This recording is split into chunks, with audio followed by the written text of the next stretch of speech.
Hey guys, welcome back to AFK Journey. In today's video, we've got a new patch notes over on the test server to take a look at, including some more details about the guild battle system that is coming. It looks like it's going to be a guild battle event. Curious to see how it plays out. We're going to go through all these changes and up in the update, and then also through the bit of a deeper look into the guild battle system. But once it obviously drops in the game, I will show you guys from the test server. But let's take a look at the major updates. So, added the new guild battle event, Clashfronts. Guilds with level 2 or higher and more than 10 members are eligible to participate.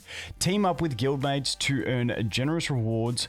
For more event details, check in game. Once again, I will go ahead and look at the detailed description of that in a sec. It's in a separate post.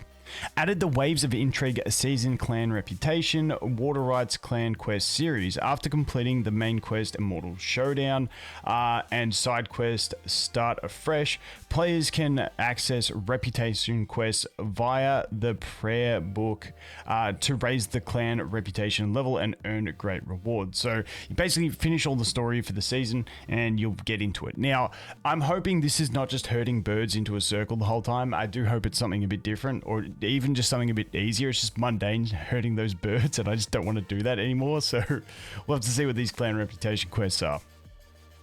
Added the preset formation feature available in the preparation page or resonating hall. Players can share formation IDs with their friends. That's not bad. Share formations of like your PvE teams and stuff like that, or whatever you want really. So that's pretty good. Added Ulmus and Ludovic Soulstones to the season store. Honestly, Almost Soulstones is something that's kind of tempting for me just to get into Mythic Plus because I'm like 6 away. Maybe I might just dabble into that just to get into Mythic Plus so I have that availability to use him for the roots if I want to. I'm really not too sure. I'll have to just assess that as we go. Experience optimizations. Added a battle skip feature in Supreme Arena for skipping battles after 2 wins or losses. It'd also be nice if you could just skip all of them anyway, but hey, we'll take it. Added a battle skip feature to Guild Supremacy. That's handy. I'd honestly love to see one in in the Dream Realm, because the amount of times in the Dream Realm where I'm testing formations and it like someone dies straight away, or you just know it's not going to work. I just want to skip that and get out of it, but unfortunately not added there yet. Added season growth trial quest, more stuff. Added crafting for magic charms 4 and 5, enabling players to craft with specific materials after meeting certain conditions. Okay, we'll have to wait and see. Added a quick claim feature for season handbook rewards. This may sound stupid, but I read that and I was like, sweet. It always annoyed me having to click each of them individually if you got a bunch of points like after the weekly reset or something like that. Added icon name display to the mini map. Okay, cool. I added an icon. Anyway, that is what it is. Added detailed recruitment probabilities in the Noble Tavern. This change refines the rules text without altering the actual recruitment probabilities. I am so keen to see this because it's the displayed rates.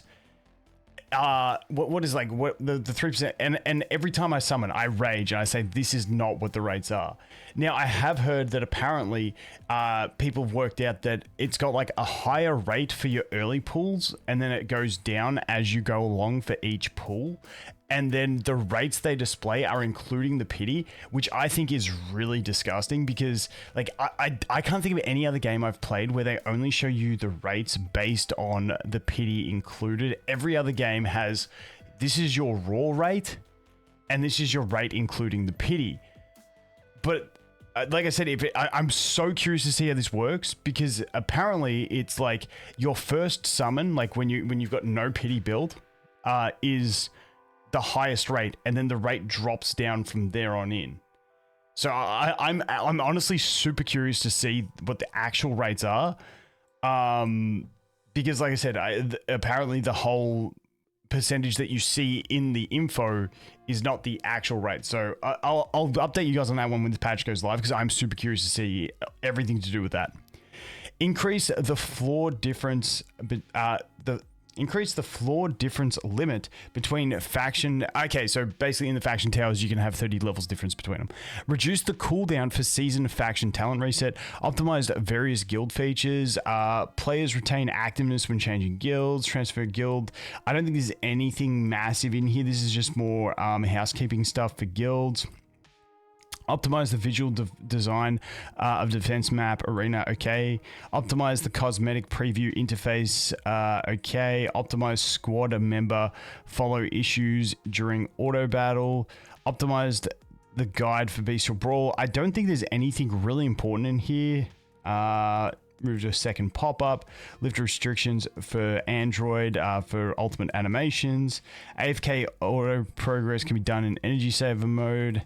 Added a new camera distance, but I think it's the in between the two.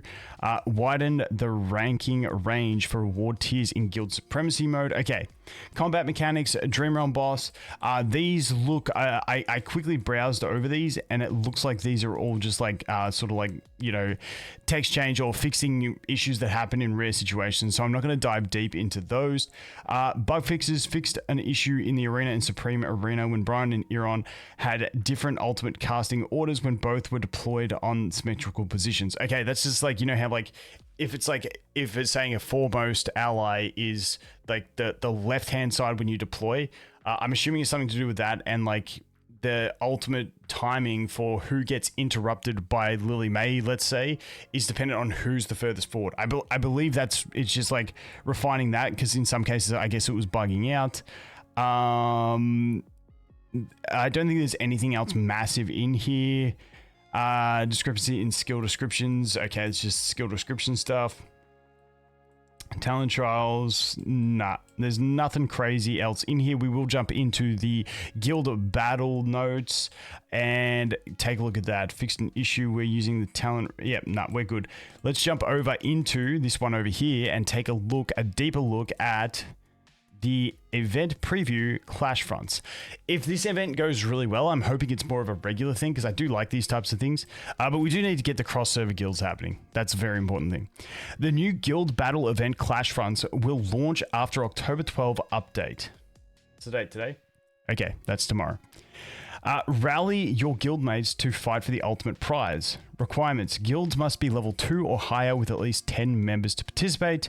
Event time, yada yada. This is all these times are based on test server as well, so keep that in mind. This Clashfronts event consists of 4 games. Each game will have 4 guilds matched within the same district based on specific criteria. After each game, guild members will earn rewards based on their individual performance and their guild's ranking. Guilds will be promoted, demoted, or remain in the same tier accordingly. At the end of all 4 games, an extra reward will be given based on a guild's final tier. Each Clashfronts game has 3 stages: preparation, deployment, and battle. Guild leaders or vice leaders can appoint members as the guild vanguards. Vanguards can deploy up to 5 groups of heroes, which can be selected for Vanguard skirmish when fighting it or to capture a grid. Other members can deploy 3. Okay, so your vanguards are your whales. Other members can deploy 3 groups and participate only in free-for-all battles. During the deployment stage, participating guild members can deploy their groups of heroes on grids adjacent to their base. If groups from the... Okay, so what I'm getting... I'm getting the vibe that this is going to be like a larger scale version of the Crystal Clash, where it's your whole guild involved. That's what I'm getting a vibe of. We'll have to wait and see. Guild leaders and vice leaders can assign a Vanguard's group for Vanguard skirmish battles during this stage. The battle stage has 2 phases: Vanguard skirmish and free-for-all. Winning the Vanguard skirmish grants extra occupation points, while winning the free-for-all battles gives occupation points based on the grid occupied. Please check. Okay, that's all we know. I'm thinking, like, what I'm envisaging is a larger scale Crystal Clash with the whole guild. I don't know. We're going to have to wait and see when it actually drops, but that is a first look. When does it say? I believe...